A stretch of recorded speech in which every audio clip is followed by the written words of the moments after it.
Bonjour et merci de nous avoir joints. J'aimerais commencer avec une reconnaissance des Premières Nations et des territoires traditionnels. Nous tenons d'abord à souligner que les terres d'où on vous parle font partie du territoire traditionnel non cédé du peuple Anishinaabe-Algonquin. Si vous me permettez, j'aimerais partager quelques consignes de base.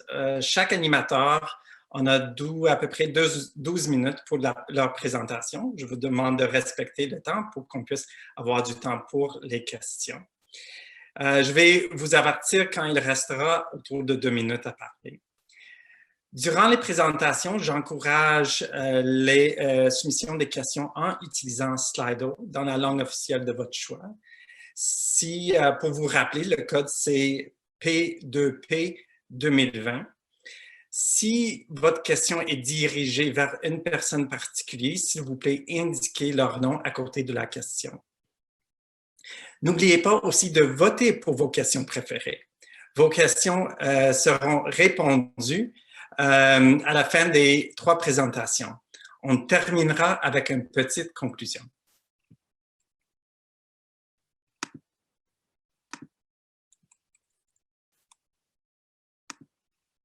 Bon, j'ai un peu la misère d'avancer le diapo.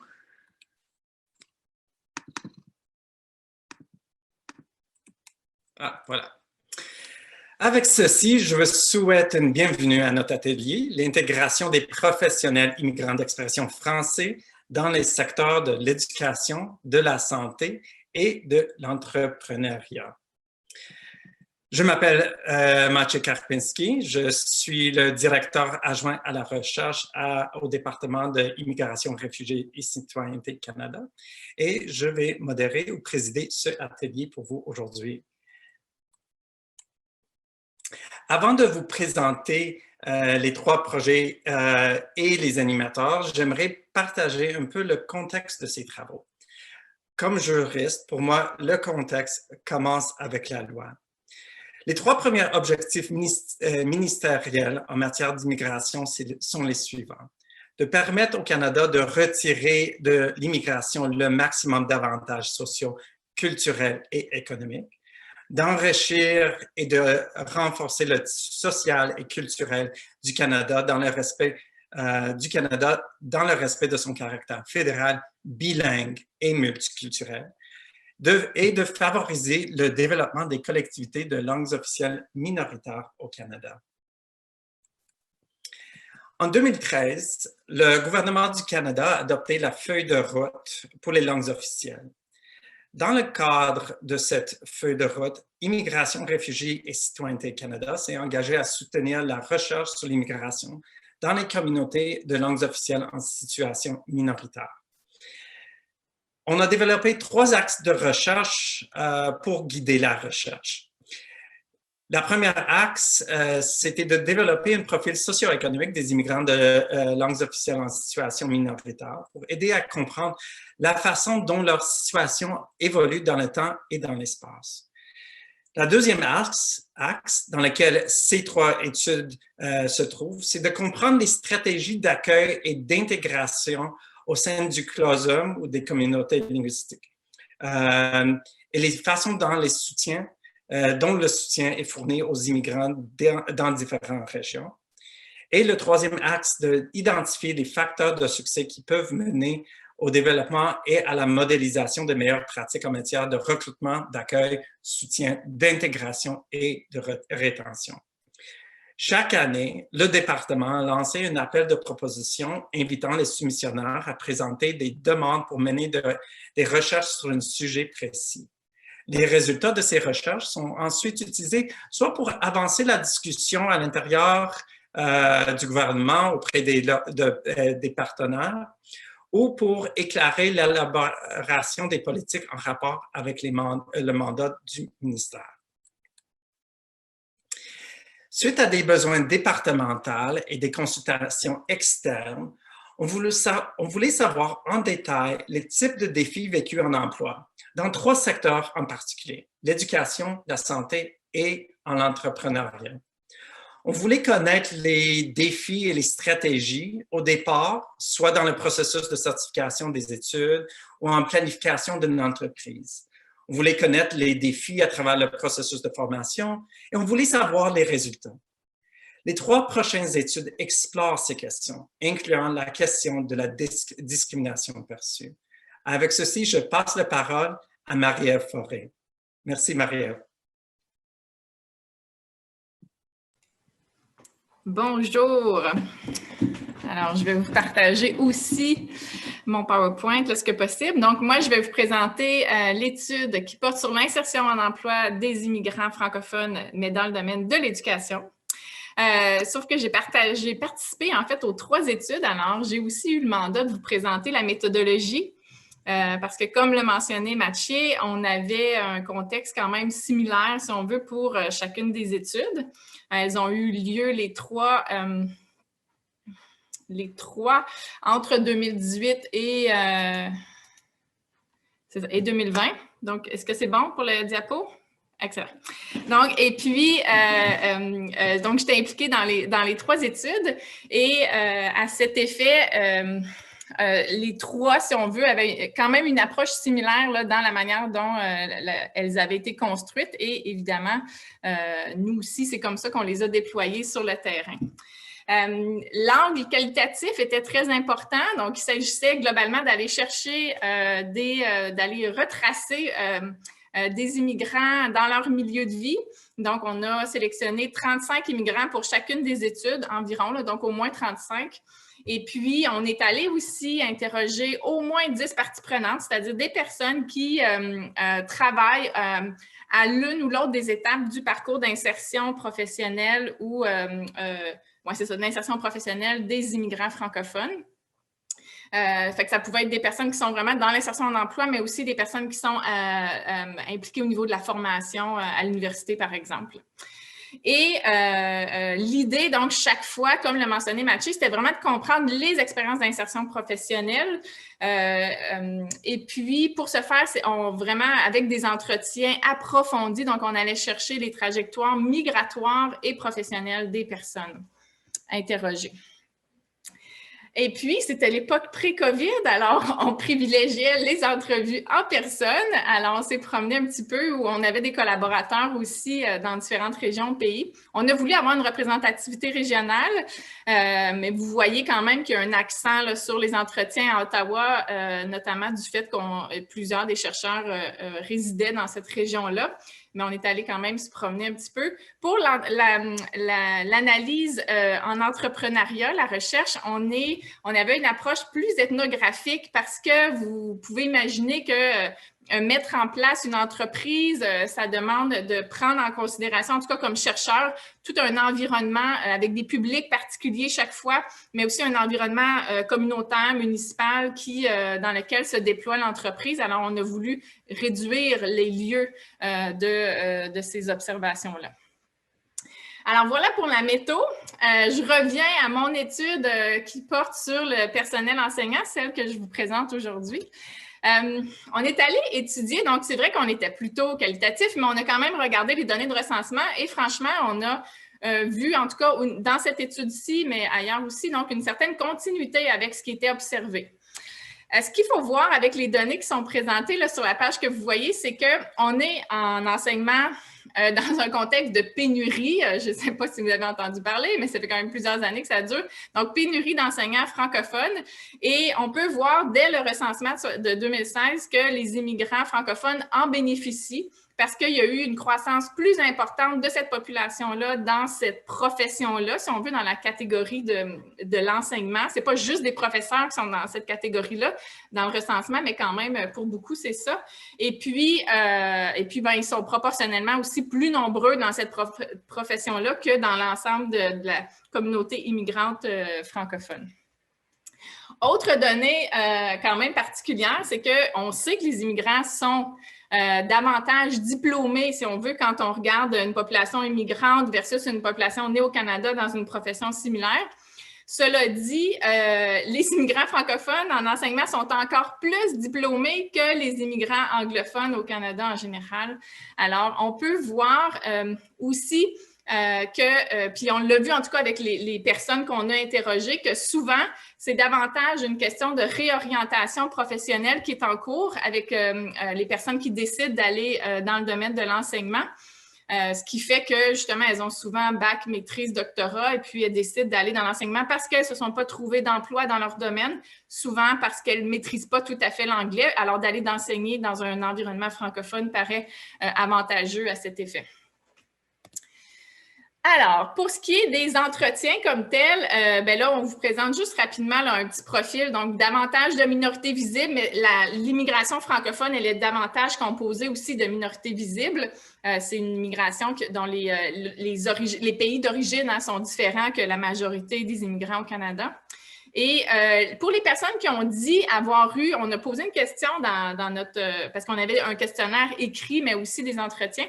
Donc, quand ils répondaient aux questions à savoir si leur situation professionnelle était moins bonne ou meilleure lorsque comparée à une personne qui aurait une expérience professionnelle similaire, donc beaucoup la jugeaient équivalente, si on veut, mais il y a quand même un tiers des personnes qui disaient qu'elle était moins bonne. Et je le mentionne parce que essentiellement, c'était des minorités visibles et effectivement, les embûches qui ont été nommées dans les entretiens, elles étaient davantage vécues par les minorités visibles que, si on veut, par les immigrants qui typiquement arriveraient de France, par exemple. Alors, au niveau de l'analyse, on est allé de manière comme chronologique, si on veut, donc au niveau de la reconnaissance des acquis. C'est une étape pour laquelle les personnes qu'on a interrogées étaient souvent passées par là. Comme je vous ai dit tantôt, c'était souvent des personnes qui avaient déjà une expérience professionnelle autre. Et au Canada, dans les provinces qu'on a étudiées, pour devenir enseignant, il faut un bac là, dans une matière. En tout cas, il y a différents parcours possibles, mais un des parcours possibles, c'est d'avoir un bac dans une matière, peu importe, et ensuite d'aller faire un 12 mois à 16 mois si on est en Colombie-Britannique, ou alors un 24 mois si on est en Ontario ou en Nouvelle-Écosse pour devenir enseignant. Et donc, quand on arrive au Canada avec tout plein de diplômes, ce qu'on fait, c'est qu'on vous reconnaît un bac, fait qu'on n'a pas besoin de passer par là, donc si vous avez déjà un bac obtenu ailleurs, mais la formation, si on veut, pour être enseignant, généralement, il faut la faire au complet. Même si on a enseigné dans un autre pays, il faut généralement la refaire. Mais tout de même, donc, ce processus de reconnaissance des acquis, il est laborieux, mais pas autant que dans le domaine de la santé. Vous allez voir tantôt avec la présentation de Marie-Philippe. C'est quand même assez fluide, beaucoup plus simple en tout cas que le domaine de la santé. Là, je pense que c'est pas comparable. Cela dit, quand même, en Colombie-Britannique, il y a plusieurs organismes qui sont impliqués. On demande des documents à plusieurs reprises, tout ça. Fait que ça devient quand même plus compliqué en Colombie-Britannique. Et puis, bien, il y a juste l'Ontario où ce processus-là se fait en français. Donc, c'est évidemment, ça peut être plus compliqué aussi pour une personne qui ne maîtrise pas l'anglais. Cela dit, ce n'est pas une étape où les nœuds les plus importants ont été rencontrés, je vous dirais. Puis, même quand ça va bien, j'ajouterais quand même, c'est ça, même quand ça va bien au Canada, si on vient de pays où il y a des zones de conflit, bien, il y a des documents qu'on ne peut pas obtenir. Donc, parfois, il y a des diplômes qu'on ne se fait pas reconnaître parce que ça devient trop compliqué ou impossible, vraiment, là, de retourner chercher ces documents-là. Mais bon, si on passe à travers, mettons qu'on passe à travers cette étape-là, on s'en va étudier et à ce moment-là, là aussi, globalement, ça se passe assez bien. Tu sais, souvent, les personnes qu'on a interrogées, c'était des personnes qui avaient déjà passé par l'université, donc de réussir, si on veut, en tant que tel, le programme. C'était pas tellement ça l'enjeu, mais il y avait quand même des défis au niveau de l'appropriation des contenus parce qu'on s'en va être professeur. Donc, on peut imaginer que les contenus sont très chargés culturellement comparés à d'autres professions comme ingénieur, mettons, où c'est un peu plus technique, beaucoup plus technique. Et puis, donc, l'approche canadienne, c'est une approche qui est dite constructiviste. C'est-à-dire qu'on est plus axé sur l'enfant, alors qu'encore aujourd'hui en France ou en Afrique, on a une approche qui est davantage transmissive où l'idée, c'est plus axé sur l'enseignant, beaucoup moins interactif. L'idée, c'est de transmettre des savoirs. Ce qui amène toute une dynamique au niveau de l'apprentissage des codes culturels qui gagnent beaucoup à être accompagnés. Parce que s'ils réussissent quand même assez bien au niveau de la formation, il peut y avoir des défis liés à cette dynamique-là qui est plus ou moins bien intégrée, soit au niveau des stages ou en emploi par la suite. Et ça a été beaucoup mis en lumière par Claire Deschênes, je tiens à le souligner, qui a fait plusieurs études qui portaient spécifiquement sur cet enjeu-là. Ensuite, donc, il y avait quelques défis, c'est ça quand même à ce niveau-là, mais ensuite, pour obtenir un emploi, on l'a dit tantôt, on est dans un contexte de pénurie d'enseignants, donc ça se passe quand même bien, dans le sens qu'il y a des emplois qui sont disponibles. Toutefois, il y a des enjeux quand même c'est ici peut-être que des enjeux de discrimination se font sentir davantage, alors qu'au départ, ces dynamiques-là ne sont pas soulevées. Et davantage au niveau de vraiment l'embauche, c'est-à-dire quand on est rendu à faire l'entrevue, qui est-ce qu'on appelle pour faire l'entrevue, comment se passe l'entrevue, quelles sont les exigences. C'est là qu'il y a des gens, des personnes interrogées qui sentaient avoir subi à l'occasion de la discrimination. Je vous dirais un petit peu plus en Ontario, et puis un petit peu plus aussi pour les personnes qui avaient été embauchées il y a 10 ans, comme il y a un petit peu plus longtemps. Donc, il semble quand même y avoir une amélioration, mais il reste que il y a des enjeux qui se présentent à ce niveau-là. Et puis, une dynamique quand même aussi où la langue entre en jeu, encore une fois ici, c'est que, en particulier en Ontario, on a des exigences linguistiques au niveau de l'embauche parce que les parents souvent sont anglophones, donc on veut quand même que les profs maîtrisent un peu l'anglais, pardon. Et donc, quand on arrive d'un pays très, très francophone, bien, on peut être défavorisé là, à cette étape-ci. Ensuite, donc au niveau de l'intégration, donc admettons qu'on est rendu en milieu de travail, donc puis la plupart des personnes qu'on avait interrogées, nous, c'était des personnes qui étaient déjà en milieu de travail, donc on faisait vraiment des entretiens rétrospectifs. Et souvent, vous savez, en tout cas, si vous ne savez pas, je vous informe que c'est une profession où il y a un décrochage très, très important. Les études disent de 25 à 40 tout dépendant. Donc, à la base, c'est une profession où l'insertion professionnelle est difficile. Et puis, pour les personnes immigrantes, bien souvent, il n'y a pas de mesure spécifique qui est adoptée. C'est-à-dire qu'on va offrir, par exemple, un programme de mentorat. Souvent, il y a du mentorat là, pour les nouveaux enseignants qui est disponible plus ou moins officiellement. En Ontario, c'est très officiel, mais ailleurs, c'est peut-être plus ou moins officiel. Cela dit, il n'y a pas tant que ça d'accompagnement qui est offert aux mentors, pour apprendre à faire ce mentorat-là. Et cet accompagnement-là, ce genre de formation-là pour les mentors, si elle est offerte, elle n'est pas particulière, elle ne prend pas en considération ce que vont vivre les immigrants qui vont peut-être avoir encore un enjeu d'appropriation de la culture professionnelle. Qui peut être plus laborieuse. Alors, il y a toute une dynamique à mettre en place et un élément quand même aussi qui était très important, c'est les directions d'école. On nous a dit à quel point ça changeait complètement une ambiance dans une école quand on avait une direction qui était très, très proactive au niveau de la diversité ethnoculturelle. Cela dit, encore aujourd'hui, les directions d'école sont très, très majoritairement dans les écoles de langue française blanches, c'est ça les directions d'école?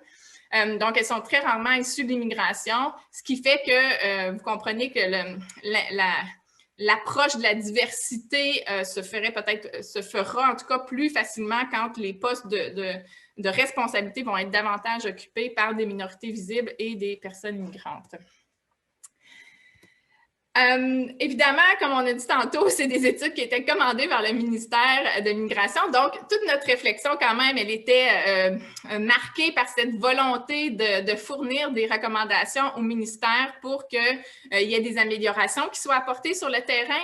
Puis au niveau de l'éducation, bien, nous, ce qu'on a noté, entre autres, c'est, enfin, il y avait plusieurs éléments, mais entre autres, on se disait, étant donné que, comme on a mentionné tantôt, les enjeux en termes du partage des contenus pour devenir enseignant, de l'approche plus constructiviste notamment, bien, tout ça fait en sorte que les facultés d'éducation de langue française gagneraient à mieux collaborer pour adapter davantage les contenus à ces populations-là.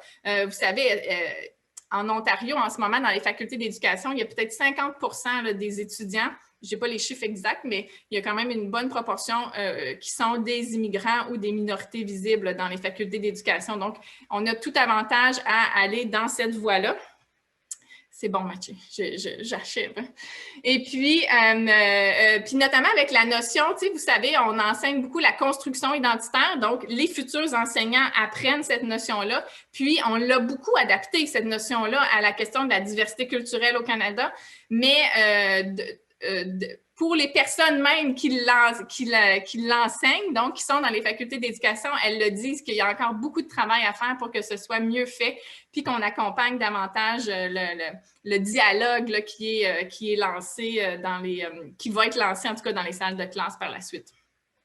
Un autre élément peut-être que je soulignerais, c'est tous les services à l'emploi qui ne semblent pas outillés pour accompagner les immigrants vers la profession enseignante, alors même que la pénurie persiste. Alors, il y a beaucoup de travail à faire à ce niveau-là pour que ce soit beaucoup plus fluide comme processus. Alors voilà, je laisse la parole à ma collègue Marie-Philippe, pardon, qui va nous parler de la santé.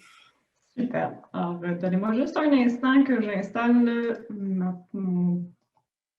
C'est pas mal, voilà. Je présuppose que ça fonctionne. On me confirme que ça fonctionne. Formidable. Alors, bonjour tout le monde. Je m'appelle Marie-Philippe Lemoine. Je suis une consultante pour le cabinet Goss-Gilroy basé à Ottawa.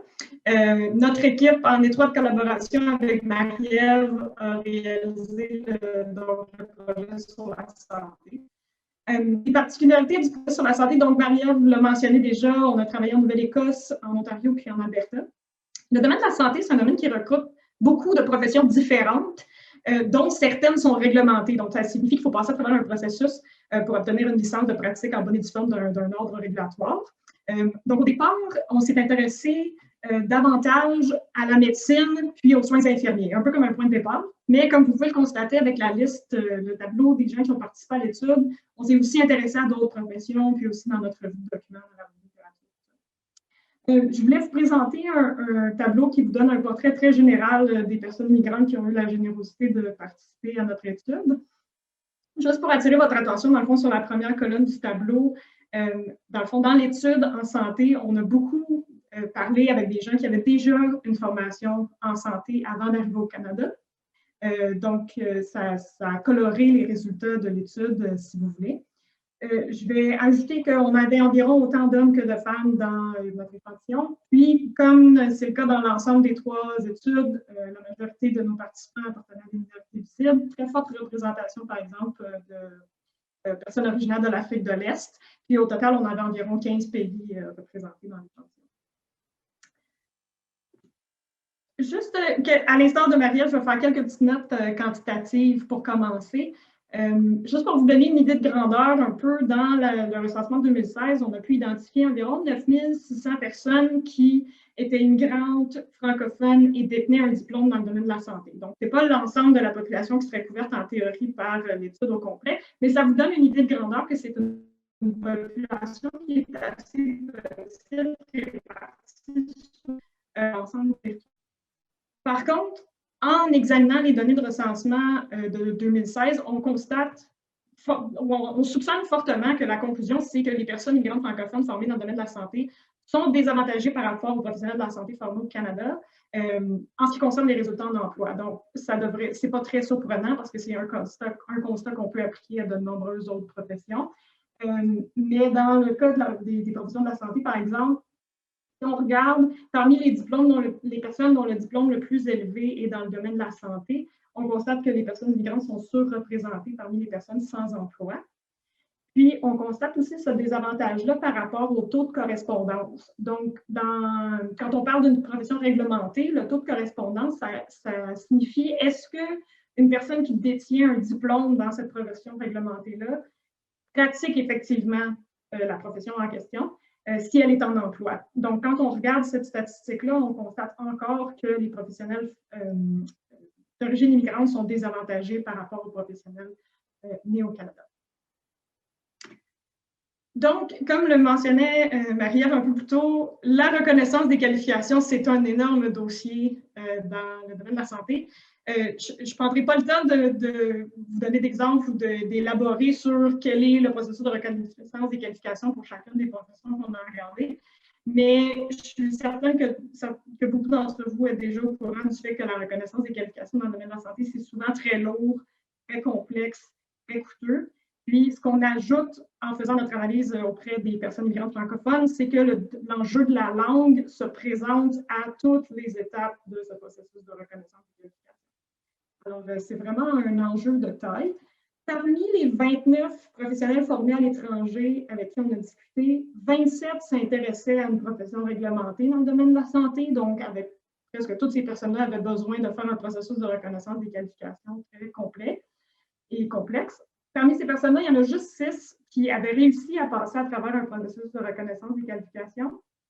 Et ces personnes-là présentaient un ensemble de facteurs favorables et avaient tout de même dû manifester une énorme persévérance pour réussir à passer à travers tout le processus. Alors, ça illustre l'étendue de cette barrière-là. Parmi les 29 personnes avec qui on a parlé, il y en a 12 qui nous ont confirmé avoir complètement renoncé à pratiquer dans leur domaine de prédilection et qui ont identifié une alternative plus ou moins éloignée dans leur champ d'expertise.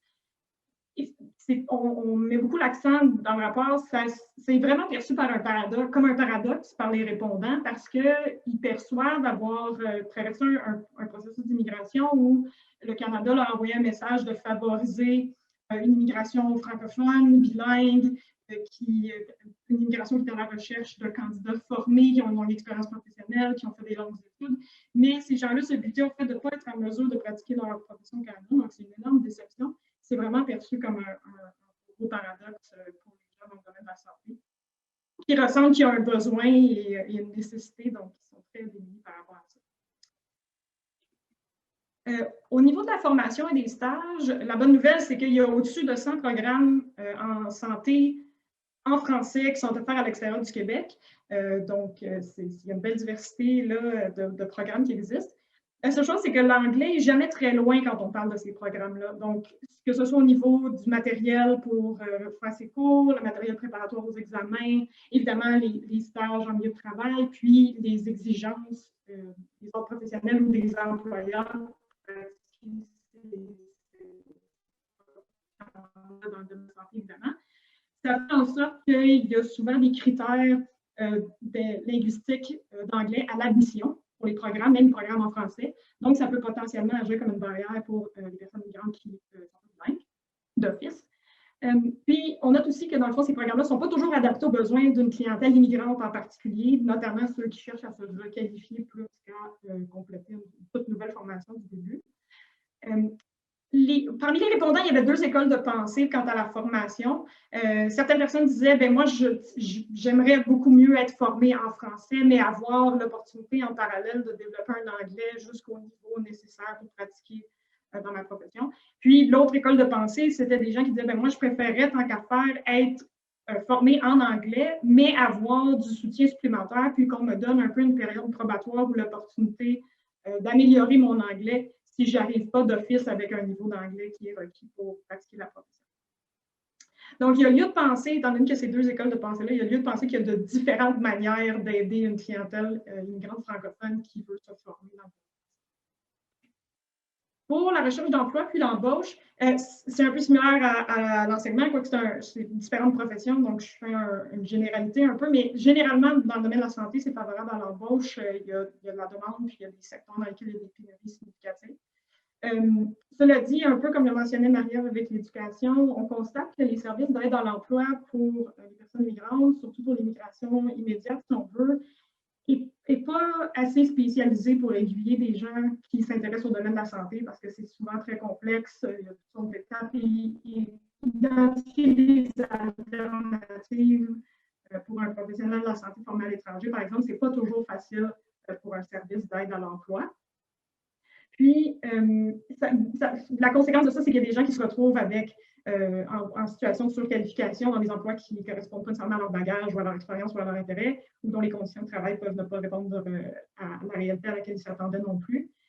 Puis, si on croise, si vous voulez, la surqualification, l'appartenance à une minorité visible, l'accent, la langue et la question du degré de familiarité variable avec le milieu de l'emploi au Canada et le domaine de la santé au Canada, ça peut quand même retarder l'embauche d'une personne dans le domaine de la santé, même si toutes ses qualifications s'alignent, même si son bagage est reconnu.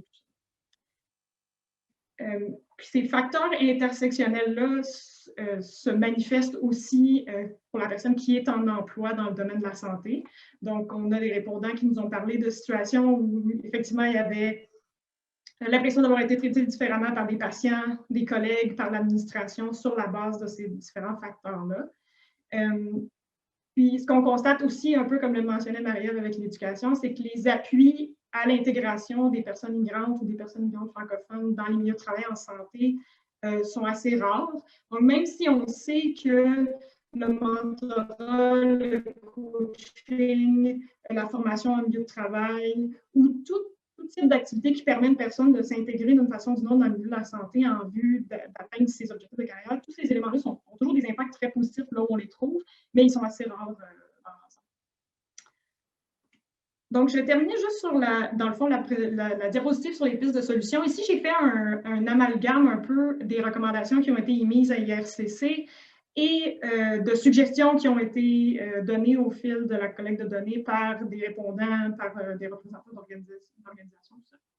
Je ne passerai pas à travers toutes les pistes de solutions, mais je veux attirer votre attention sur les deux premières, si on veut.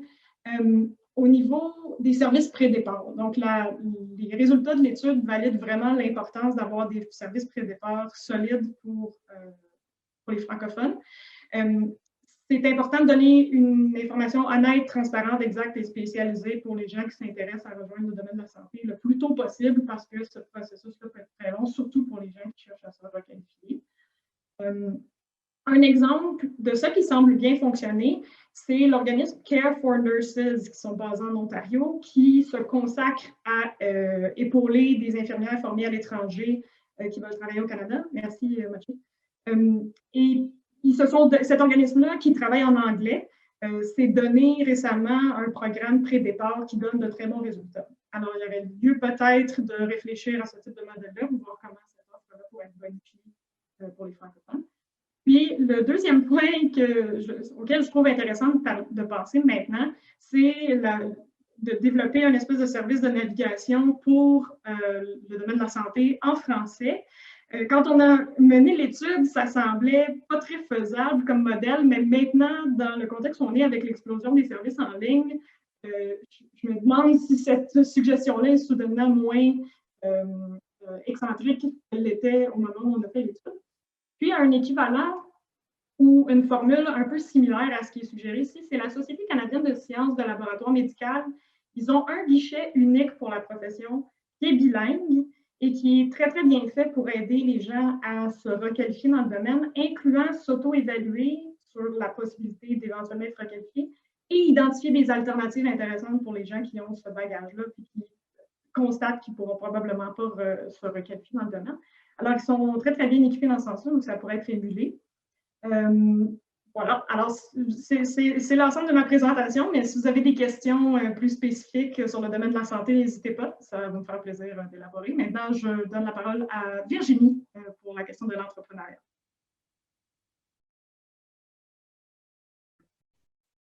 Alors, merci Marie-Philippe. Alors, attendez, je vais récupérer ma présentation pour la partager.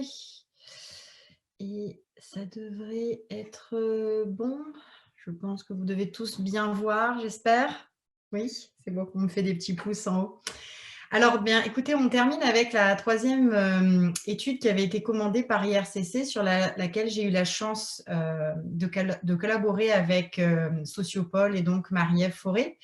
C'est une étude, donc, comme le titre l'indique, qui porte vraiment sur les propriétaires d'entreprises, mais pas seulement. Une chose qui n'est peut-être pas reflétée dans ce titre, finalement, c'est aussi ceux qui se définissent plutôt comme des travailleurs autonomes, parce que cette identité faisait également partie de l'étude. Alors, on a fait un amalgame pour les besoins de la commande d'IRCC, mais véritablement, les personnes interrogées sont à la fois travailleurs autonomes et ou se considèrent chefs d'entreprise. Alors, on a eu la chance déjà d'avoir un survol de la méthodologie par Marie-Ève qui s'applique tout à fait à notre étude. Moi, j'avais envie quand même de revenir sur quelques points de notre revue de la littérature parce que le sujet de l'entrepreneuriat immigrant francophone à l'extérieur du Québec, autant vous dire que c'est un sujet qui a été peu ou pas du tout exploré dans la littérature, hein, ce croisement, cette intersection en fait entre les différents paramètres de genre, ethnicité, Et en plus, minorité linguistique au Canada, il n'y avait pas véritablement d'études sur lesquelles s'appuyer. Toutefois, il y avait pas mal de littérature sur l'entrepreneuriat au féminin, par exemple, la réalité des immigrants dans les situations minoritaires, donc dans les clos, comme disait Mathieu, qui nous permettent finalement d'avoir quelques éléments de réponse et qui permettaient de camper le contexte. Alors, je voulais les souligner parce qu'on les retrouve finalement dans les résultats aussi de notre étude.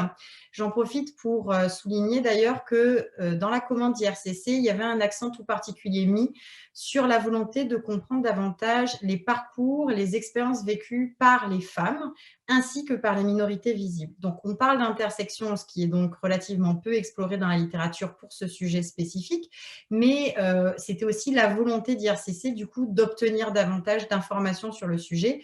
C'est pour ça que vous verrez dans le portrait des personnes rencontrées que nous nous sommes aussi concentrés sur ces aspects, de même que pour la revue de la littérature. Alors, le premier axe que je veux discuter rapidement dans la littérature, c'est la question des motivations, donc ce qui pousse les entrepreneurs immigrants à se lancer dans un projet d'entreprise. Donc, il y a pas mal d'éléments dans les littératures sur l'entrepreneuriat en général qui portent sur les logiques qu'on appelle d'opportunité ou de nécessité, en anglais plus communément appelé push and pull, donc attraction ou donc côté forcé. Alors, c'est particulièrement intéressant dans les études qui portent sur l'entrepreneuriat immigrant parce que ce qu'on veut dire par là dans un type d'entreprise qui serait motivée par l'opportunité, c'est vraiment des personnes qui ont placé l'entreprise au cœur de leur projet. Donc, l'entreprise correspond à un attrait. Peut-être elle évoque pour ces personnes l'autonomie. Elle évoque peut-être aussi la flexibilité en termes des horaires. Souvent, elle fait référence dans les études à des ressources dont disposent déjà des individus qui sont motivés à se lancer en entrepreneuriat. Donc, des ressources financières, des connaissances, des compétences qui ont pu être développées autant au travers de leur formation que de leurs intérêts et qui les ont poussés vers finalement le chemin de l'entrepreneuriat. Donc ça, c'est vraiment la motivation par opportunité et qui se retrouve souvent au cœur du projet même de l'immigration. Donc on peut retrouver là-dedans des personnes qui justement ont immigré par exemple au Canada parce qu'elles avaient déjà ce projet d'entrepreneuriat à cœur et c'était déjà inscrit dans leur démarche. Les motivations par nécessité, ça correspond à une toute autre réalité de se lancer dans l'entrepreneuriat. Ça évoque davantage l'obligation, le fait de se sentir forcé finalement de se tourner vers ce chemin quand nous n'avons pas pu avoir ce que nous voulions lors de notre insertion professionnelle en tant qu'immigrants au Canada. Donc là-dedans, on va trouver des personnes qui font part, par exemple, de barrières à l'emploi, de la non-reconnaissance des diplômes, qui a été très bien évoquée, par exemple, par Marie-Philippe dans la question de la santé. Des besoins d'argent aussi, donc besoin peut-être de se lancer dans l'entrepreneuriat pour avoir un revenu qui va compléter le revenu qu'ils ont actuellement dans leur emploi rémunéré auprès d'un organisme ou autre et qui n'est pas suffisant peut-être pour subvenir aux besoins de leur famille.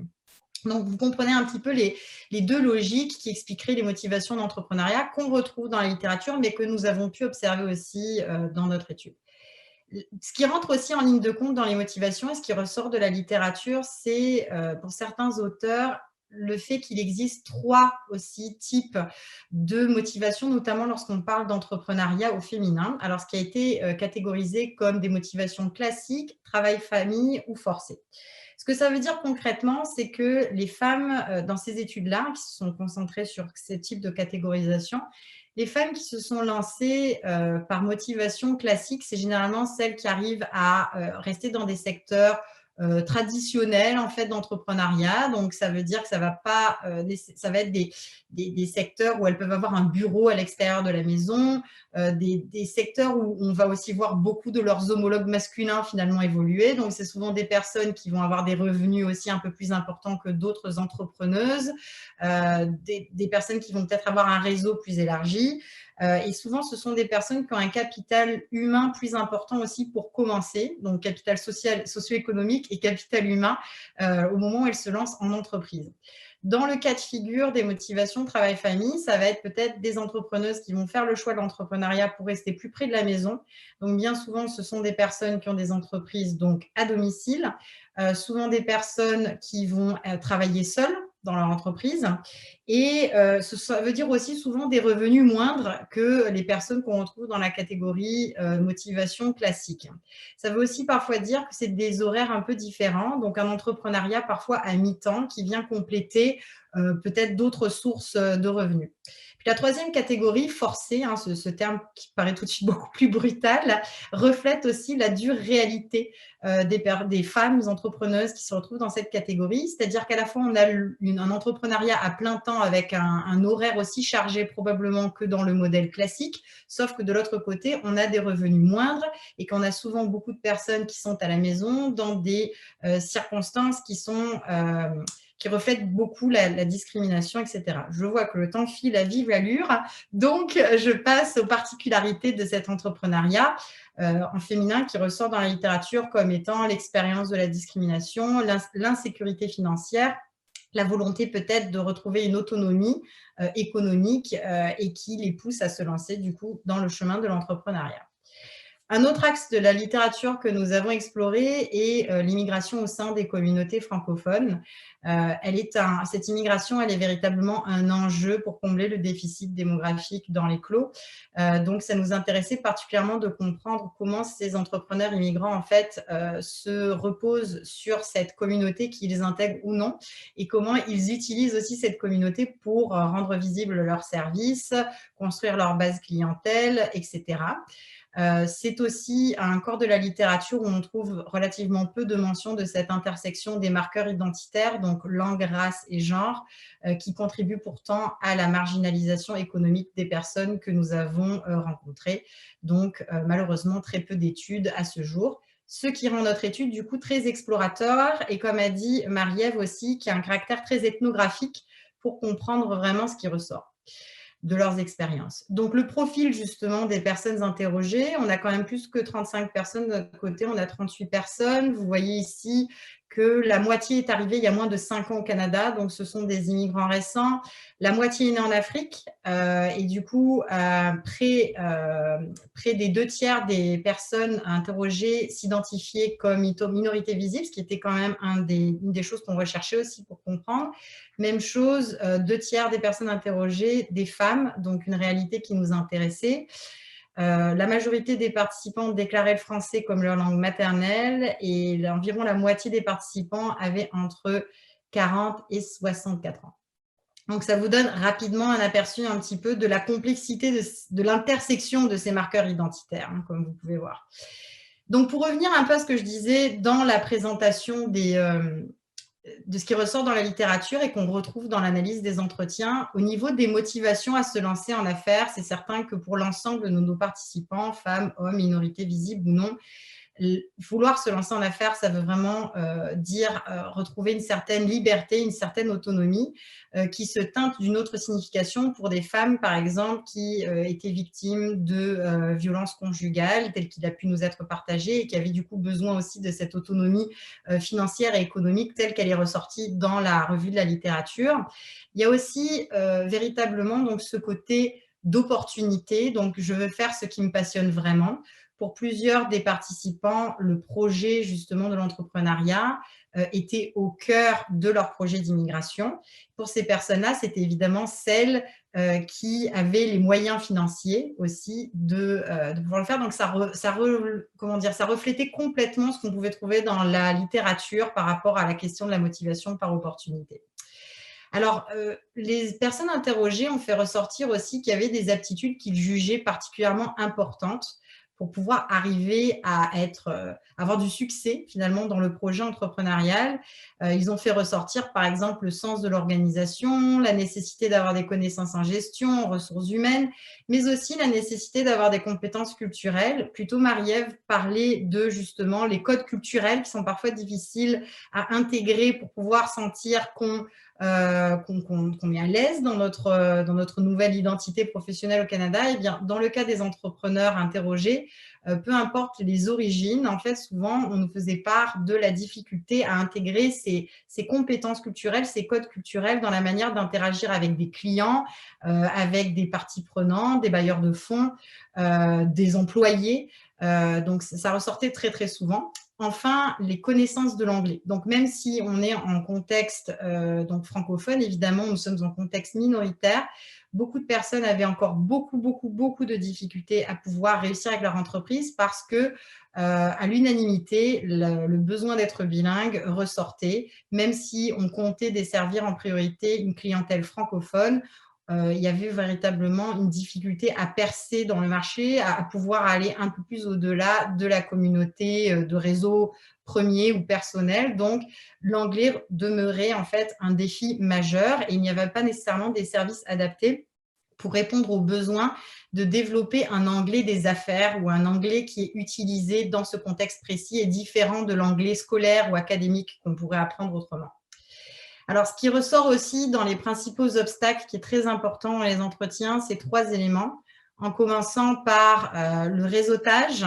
Donc, évidemment, on est face à une population qui, nouvellement arrivée, en plus en contexte linguistique minoritaire, a du mal à développer tout simplement même un réseau personnel au départ. Donc, professionnellement, ça peut s'avérer extrêmement compliqué. Donc, ce n'est pas très étonnant que le réseautage soit véritablement le premier obstacle au déploiement d'une entreprise. Deuxièmement, le financement. Alors ça ressort en particulier pour les femmes qui ont fait part des difficultés à obtenir des prêts ou des subventions sans avoir finalement l'accompagnement d'un homologue masculin qui serait venu appuyer leur demande d'être financé pour leur entreprise. Puis ensuite, le troisième obstacle majeur, c'est véritablement le besoin d'accompagnement.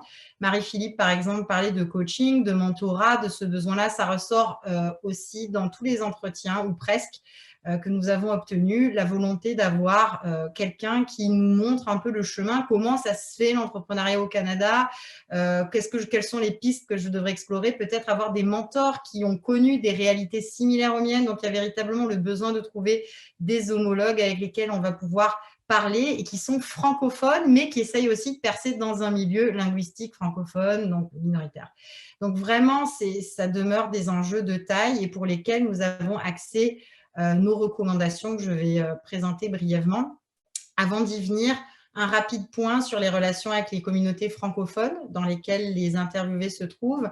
Donc, ce sont des communautés qui sont très importantes pour eux pour développer leur réseau d'affaires, leur clientèle, mais aussi leurs partenaires. C'est un lieu important de réseautage, mais ce n'est malheureusement pas toujours suffisant pour aller au-delà.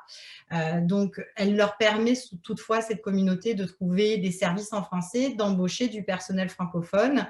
Mais comme je vous dis, il y a véritablement besoin d'avoir des services qui permettent de montrer cette intersection des besoins spécifiques à la population étudiée qui manque encore cruellement.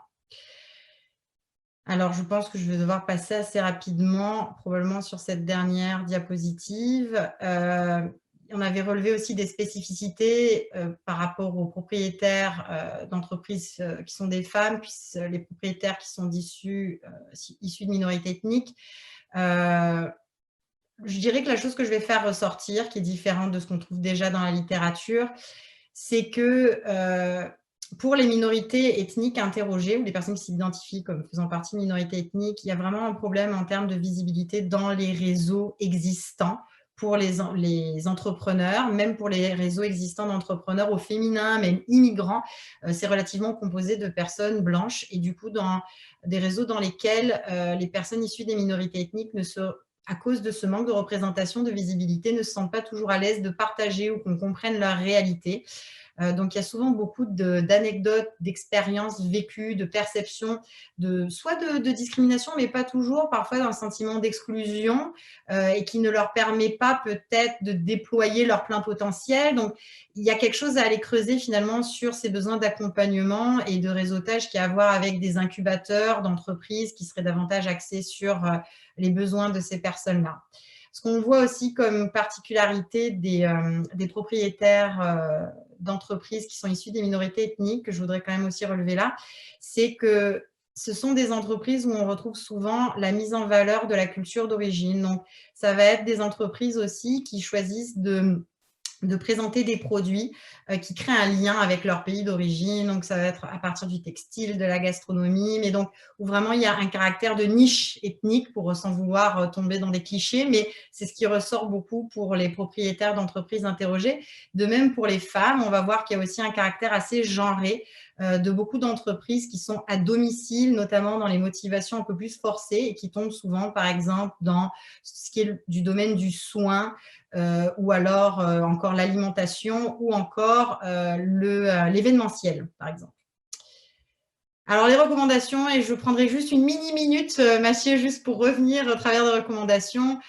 Comme l'a déjà dit Marie-Ève, elles sont très axées pour répondre non seulement aux besoins de nous interviewer, mais s'adresser en particulier à IRCC. Évidemment, c'est des recommandations qui supposent des partenariats avec d'autres ministères, d'autres parties prenantes. Donc, je pense que c'est important de le souligner pour pouvoir mettre en œuvre ces recommandations. Le premier point met l'accent vraiment sur le besoin de créer des incubateurs, des accélérateurs d'entreprises francophones d'envergure davantage pan-canadienne, parce que ce qui est ressorti dans nos entretiens, c'est qu'il y avait des modèles dont on pouvait s'inspirer dans les réseaux anglophones qui ont été observés par nos participants, et ils regrettaient qu'il n'existe pas finalement la même chose en français et à une autre échelle aussi. Parfois, ce n'était tout simplement pas disponible à l'endroit où ils se trouvaient, puisque quand même, nous avions une étude qui était Ottawa, Toronto, Winnipeg. Autant vous dire que Winnipeg, les services étaient encore moindres qu'à Toronto, où il y avait davantage de services offerts pour accompagner en termes d'incubation, d'accélération des entreprises. Deuxième point, le développement des compétences techniques entrepreneuriales. Ça rejoint un peu tout cet accompagnement qui est nécessaire, qui a été demandé par les personnes interrogées. Donc, vraiment d'avoir une action ciblée pour développer les compétences en entreprise qui sont requises à la fois sur le plan culturel, puisqu'il y a le besoin d'intégrer ces compétences culturelles, mais aussi techniques, donc savoir comment s'y prendre dans les contextes qui leur sont particuliers. Donc voilà, puis bon, les deux autres recommandations, je pense, suivent un peu ça. Et c'est sur ce point que je vais m'arrêter pour être respectueuse du temps et vous laisser aussi l'espace pour des questions. Je vous remercie pour votre écoute. Alors, on va commencer. On a déjà des questions qui sont rentrées sur Slido. Alors, je vais les lire. Puis, les questions sont assez génériques. Alors, ça va s'appliquer à tout le monde. Je vais nommer la liste, l'ordre de réponses, si vous me permettez. Le premier, c'est celui. Comment est-ce que le contexte anglo-dominant a des implications différentes pour l'entrepreneuriat que dans les secteurs réglementés comme l'éducation et la santé? On va commencer peut-être avec Marie-Philippe. Oui, ça fait plaisir. Je n'ai pas travaillé sur l'entrepreneuriat en tant que tel, donc je ne serai pas en mesure de faire une comparaison, mais je peux parler du fait que, dans le fond, dans les contextes où l'anglais est prédominant, c'est sûr que dans le domaine de la santé, la question de la communication est fondamentale.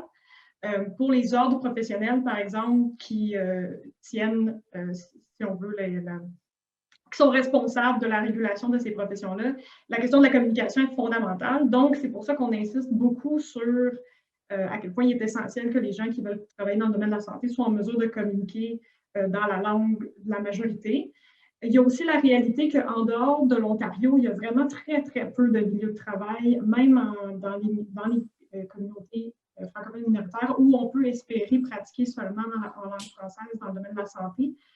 Donc, on va être appelé, c'est sûr, à desservir une population anglophone.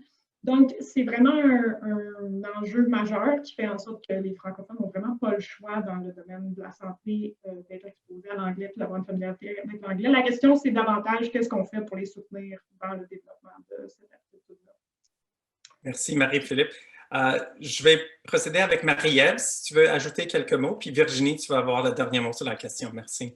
Oui, c'est vrai que c'est très différent, en fait, d'un secteur à l'autre. En fait, en éducation, comme je l'ai mentionné, finalement, au contraire, ça va être des personnes qui vont avoir rencontré des défis pour s'insérer en anglais et qui vont se rabattre sur la profession d'enseignante parce que là, tout se passe, ou presque, en français.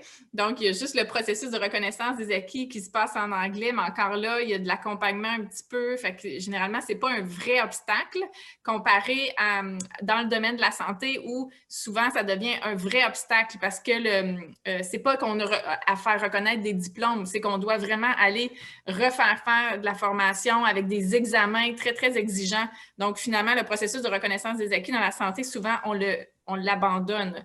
Alors qu'en éducation, c'est pas la même chose. On se fait reconnaître des diplômes, puis après, on va faire la formation, là. Fait que ça se présente vraiment au niveau de l'embauche à certains égards qu'on peut exiger l'anglais en éducation, mais c'est tout. Fait que c'est vraiment le secteur où finalement, si on est très, très francophone, ben c'est une bonne idée. Comme il y a plusieurs personnes qui se disaient, ben c'est une bonne idée. Puis en plus, ils le vivent moins comme un déclassement comparé au domaine de la santé où si on était médecin, puis là, on ne peut pas, puis là, on choisit une profession dans le domaine de la santé, mais qui apparaît comme vraiment un enjeu de dignité professionnelle où on n'est pas satisfait dans l'emploi dans lequel on se retrouve. Puis alors qu'en éducation, parce que c'est quand même une profession qui est valorisée, malheureusement, elle n'est peut-être pas si valorisée que ça au Canada, mais elle est valorisée ailleurs dans le monde. Alors souvent, ce n'est pas nécessairement par dépit qu'on choisit l'enseignement. On a quand même l'impression de contribuer à quelque chose, tu sais. Puis, je laisserai Virginie parler de l'entrepreneuriat, mais évidemment, vu qu'on a souvent un rapport au public, encore là, l'anglais devient tout à fait essentiel. Virginie. Oui, c'est une question qui est vraiment complexe dans le contexte de l'entrepreneuriat parce que je dirais que tout part de la clientèle ciblée par l'entrepreneur.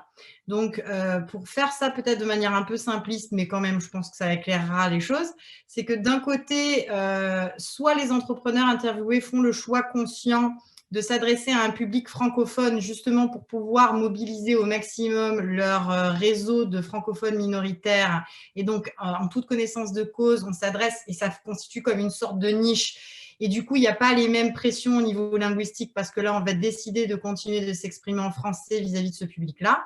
Soit de l'autre côté, on veut véritablement rejoindre un public plus large. Donc là, ce n'est pas nécessairement une niche. Il y a l'impératif de pouvoir s'adresser dans les 2 langues officielles ou en tout cas de devoir s'adresser en anglais à des clients qui sont anglophones et qui ne parlent pas un traître mot de français. Donc, du coup, quand on est dans le deuxième cas de figure, c'est là où les choses se compliquent. Et c'est là où, justement, il y a un gros défi de développer des services qui permettent aux entrepreneurs d'obtenir un anglais des affaires qui les positionne d'une manière bien mieux pour s'adresser à ce genre de public. Parce que parfois, ils vont avoir un anglais satisfaisant. J'ai eu pas mal de témoignages où les gens disaient je parle en anglais, et l'anglais tous les jours, je l'ai, mais c'est l'anglais des affaires qui me manque. Où est-ce que je vais aller chercher cet anglais des affaires? Donc, on ne sait pas toujours par où se tourner. Si on devrait aller vers un circuit académique pour obtenir ça, mais parfois, ça ne correspond pas nécessairement à ce besoin. Donc, finalement, développer un anglais des affaires, mais pour les francophones, c'est vraiment ça qui est mis de l'avant et que je trouve qui est assez intéressant pour arriver à survivre quelque part dans ce contexte anglo-dominant si, justement, on veut pouvoir offrir nos services dans les 2 langues. Les impacts qu'on connaît, c'est quand même aussi je dirais que du côté de l'entrepreneuriat, c'est pas négligeable. C'est du coup un impact sur la confiance en soi de l'entrepreneur. Parce que si on ne maîtrise pas la langue pour pouvoir s'adresser convenablement à son public, on peut comprendre aussi l'impact que ça a sur l'échec de ces entreprises. Je veux dire, on sait très bien dans les moyennes déjà générales qu'on dit souvent que si une entreprise n'a pas passé le cap des 5 ans, eh ben, adieu, c'est fini pour l'entreprise. Alors, vous comprenez que si jamais ces personnes n'ont pas réussi à résoudre le problème linguistique ou des choses qui empiètent leur confiance en soi comme entrepreneur et leur confiance dans leurs compétences pour s'adresser à ce public, effectivement, la longévité de ces entreprises va être vraiment très, très courte. Donc, ça revient encore à ce besoin-là, d'apprendre un anglais des affaires. Merci, Virginie. On passe à la prochaine question. Avez-vous noté des différences par rapport au type de migration? Par exemple, les réfugiés, les différents programmes d'immigration économique, la réunification familiale, etc. Cette fois-ci, je vais commencer avec Marie-Ève. Oui. Ben, c'est intéressant, mais parce que moi, j'ai fait des entrevues dans les 3 recherches. Alors, dans le domaine de l'éducation, il y avait moins d'enjeux du fait d'être réfugié, en tout cas, les personnes que j'ai rencontrées. Mais dans tous les cas, c'est souvent une question financière qui est au cœur de la dynamique, c'est-à-dire que on est dans un cercle vicieux où on n'a pas beaucoup de ressources, il faut se dépêcher d'aller en emploi et on n'a pas encore appris tout à fait soit les codes culturels ou la langue, et puis on peut rencontrer donc des embûches liées à la nécessité, là. Mais cela dit, c'était dans les personnes qu'on a interrogées, mais notre bassin n'était pas très grand. C'est clairement, c'était pas la majorité des personnes qu'on a interrogées. Donc, elles pouvaient demeurer, en tout cas pour les entreprises, moi, les personnes que j'ai eues, elles demeuraient dans une situation financière très, très précaire, les réfugiés qu'on a interrogés. Et puis, bien, dans le domaine de la santé, c'était ça, c'était vraiment l'enjeu linguistique, c'est-à-dire que on veut se faire reconnaître nos acquis. On prend plein de cours d'anglais, mais à un moment donné, on arrive à échéance des ressources gouvernementales, donc il faut se dépêcher d'aller en emploi. Puis là, on ne réussit pas, on bute sur la première étape, qui est un examen de langue anglaise, parce qu'on est en Nouvelle-Écosse, puis c'est comme ça se passe en anglais. Alors finalement, on se retrouve dans un emploi qui est pas valorisant, on ne se sent pas satisfait, là. Je vous dirais ça. Marie-Philippe, voulais-tu ajouter quelque chose ou est-ce qu'on peut passer à Virginie? Je pense que les points de Marie-Ève étaient très bons. La seule chose que je mentionnerai rapidement, c'est pour les réfugiés, ce qui complique la chose, c'est un des facteurs qui facilite la reconnaissance des acquis, c'est de venir d'un pays dans lequel la situation sociopolitique est stable, ce qui facilite l'obtention des multiples documents qui sont requis pour faire la reconnaissance. Et pour les personnes qui venaient de l'immigration économique, c'était vraiment ces personnes-là qui vivaient l'expérience du paradoxe d'avoir été d'être passé peut-être par un processus où il y avait un système de points. On leur a alloué beaucoup de points parce qu'il y avait une formation étendue, avait une longue expérience de travail, alors que ce qu'on constate dans la littérature, c'est que ces gens-là sont désavantagés par rapport à leur probabilité de travailler dans leur domaine. Alors, c'est un peu les deux profils que je ferais ressortir là. Virginie? Oui, c'est une question super intéressante et super pertinente dans le cas des entrepreneurs également. Moi, je dirais que les 2 catégories d'immigration qui sont ressorties comme étant particulièrement intéressantes sont les réfugiés, c'est vrai. Et de l'autre côté, dans notre cas de l'étude spécifique que j'ai faite, c'est, et le nom m'échappe d'un coup, ça m'agace, mais un programme temporaire, en fait, de visa temporaire qui est souvent utilisé par les Européens qui sont en dessous d'un certain âge pour venir avoir une expérience de travail. Tout d'un coup, le nom m'échappe, je suis désolée. C'est mon cerveau fatigué de fin de journée. Mais bref, c'est intéressant parce que du coup, ces catégories de visa, forcément, ont à voir aussi avec la question de la minorité visible. Parce que qu'on le veuille ou non, forcément, les gens qui rentraient beaucoup dans les interviews dans cette catégorie de visa temporaire économique, c'était des gens qui avaient déjà des ressources financières autres et qui leur permettaient, du coup, en arrivant au Canada, de déployer leur projet d'entreprise très différemment des réfugiés qui venaient du coup aussi de pays où bien souvent ces personnes étaient aussi issues de minorités visibles, du coup en arrivant au Canada. Donc, il y a l'intersection, finalement, elle se rejoint avec la catégorie d'immigration, elle rejoint aussi les moyens socio-économiques et je dirais qu'elle rejoint la question des motivations à se lancer en affaires. Donc, chez les réfugiés, on observe bien souvent que ça va être la motivation qu'on appelle de contrainte ou de nécessité, parce que quand on arrive justement, il n'y a pas les diplômes, on n'a pas pu nécessairement voyager avec les diplômes, donc faire reconnaître ses diplômes et trouver un emploi au Canada n'était pas nécessairement une possibilité, donc il y a tout à découvrir et on essaye de gagner de l'argent comme on peut, on se dit mais c'est aussi le pays des possibilités, c'est un discours qu'on entend beaucoup dans les partages, donc peut-être que justement me lancer en entrepreneuriat, donc il y a un mélange nécessité et attrait, je dirais, en fait, dans le cas des réfugiés, qui font que c'est ça qui va expliquer les motivations dans leur parcours. Alors que pour le cas des Européens qui ont partagé, en fait, qu'ils étaient arrivés au Canada avec ce programme d'entrée, leur projet entrepreneuriat était déjà au cœur, en fait, même de ce projet d'immigration. Donc, vraiment, on n'était que dans l'attrait, pas dans la nécessité. Et c'est ce qui permettait déjà de penser à l'avance, de développer les compétences nécessaires, tant en formation et du coup de connaître un peu plus de succès au départ, je dirais. Donc oui, ça c'est clair que ça a un impact. Merci Virginie.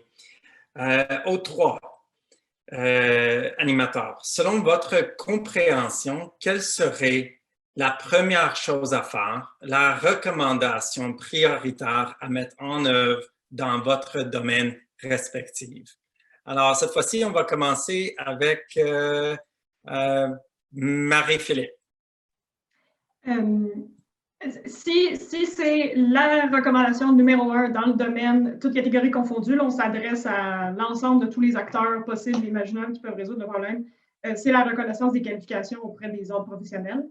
Je pense que c'est vraiment la priorité pour les gens à qui on a parlé et dans les faits, je pense que c'est là où est l'obstacle le plus significatif. Puis, ce n'est pas seulement, en fait, les ordres professionnels, c'est toute une structure d'appui qui doit exister, puis il doit y avoir également une adéquation entre le fait que le Canada accueille des immigrants formés pour travailler dans le domaine de la santé et des moyens pour leur permettre d'effectivement arriver à un endroit qui correspond à leur profession de prédilection. Puis, ce n'est pas un enjeu nouveau, parce qu'en préparant cette présentation-là, j'ai mentionné à mon père que je travaillais sur ce sujet-là, et il m'a rappelé que quand j'étais en 3e année du primaire au Québec, on est tout dans les années 2000, j'ai présenté sur exactement le même sujet, soit la difficulté des médecins arrivant de l'étranger à faire reconnaître leur diplôme. Alors, c'est vraiment l'enjeu qui reste, qui est prépondérant dans le domaine de la santé. Merci. Marie-Ève. Oui, écoutez, c'est pas facile, hein? Il y en a beaucoup, mais c'est sûr que dans un contexte de pénurie, moi, je pense que de pénurie d'enseignants de langue française, là, qui est quand même important, je pense que de mettre des incitatifs, en tout cas, j'en aurais deux, mais en tout cas, donc d'amener des incitatifs pour qu'il y ait davantage d'immigrants qui se dirigent vers cette profession-là, c'est crucial, mais c'est comme si on ne peut pas juste faire ce côté-là sans non plus avoir par le haut davantage de support pour que les facultés d'éducation puissent adapter peut-être certains contenus de formation pour que la question de la diversité soit mieux abordée, puis l'accueil de ces personnes-là en cours de formation, puis évidemment en stage, soit favorisé.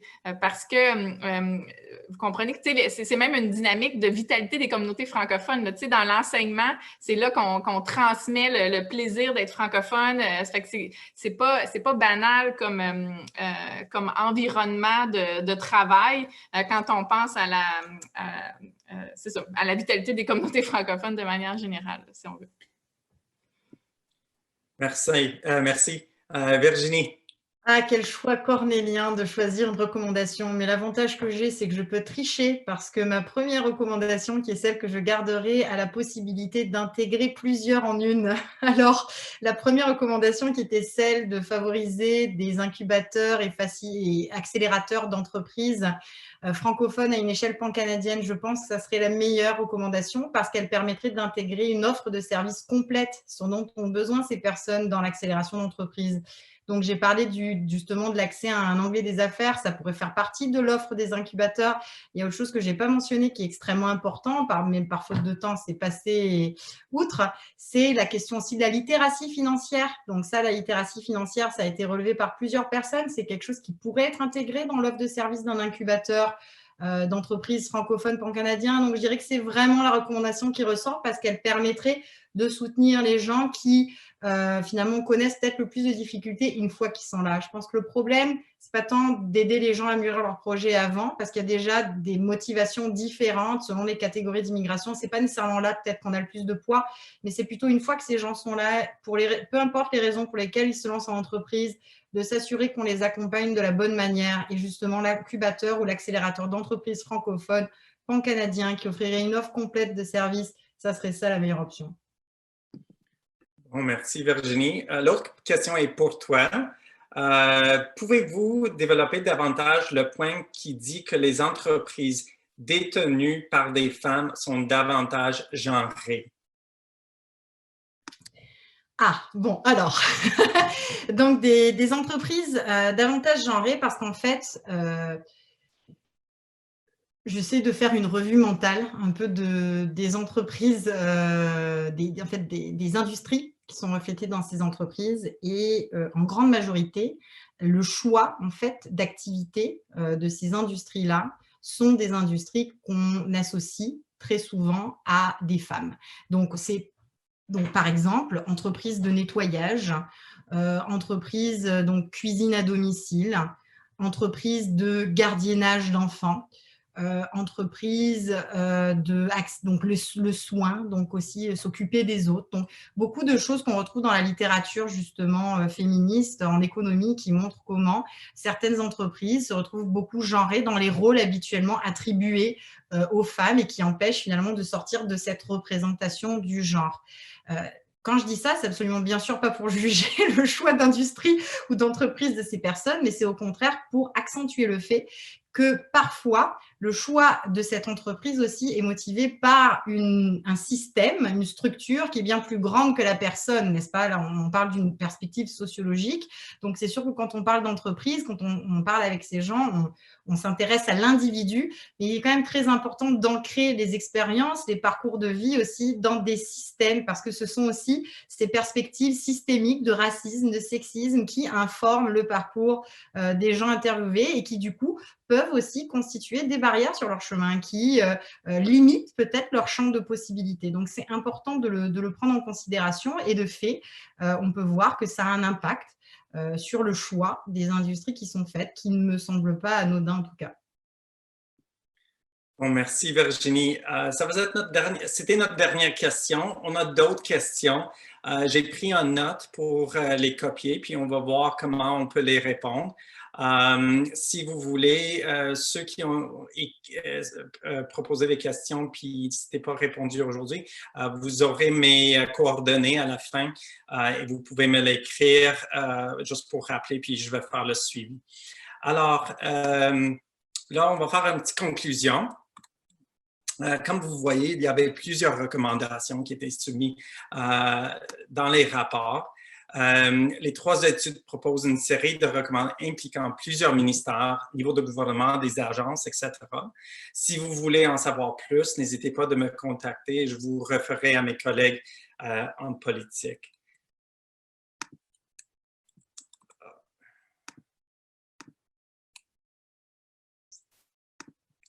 Bon, maintenant, juste vite fait, qu'est-ce qu'on fait avec les recherches? On les a commandées, maintenant quoi? Mais ça fait, depuis quelques mois, on fait les socialiser à l'intérieur du ministère, à travers des publicités, des annonces à l'intérieur de notre réseau, incluant des présentations ciblées aux principales parties prenantes à l'interne. Et on est en train de les préparer pour les mettre en ligne sur notre intra et internet dans les 2 langues officielles. On a aussi présenté les résultats des 3 études au niveau interdépartemental à travers nos comités de recherche. Et cette présentation, comme aujourd'hui, ça fait partie de notre diffusion au niveau milieu académique, associatif et professionnel. Puis il y a aussi la diffusion qui est faite par les auteurs eux-mêmes à travers leur réseau et les communautés avec lesquelles ils travaillent. Comme j'ai mentionné, la feuille de route du gouvernement du Canada sur les langues officielles a terminé en 2018. Par contre, on continue d'obtenir les fonds pour continuer la recherche sur les immigrants de minorités, immigrants d'expression français et anglais. Alors, on prévoit de continuer à faire la recherche selon les priorités du département. Pour l'année prochaine, on vise à faire une synthèse des recherches réalisées jusqu'à la date de 2013 à 2018 qui étaient faites pour nous. On espère de faire un appel d'offres ou au moins faire des recherches autour des transitions en immigration de la résidence temporaire vers la résidence permanente. On commence à considérer les contributions culturelles des immigrants et les résultats économiques.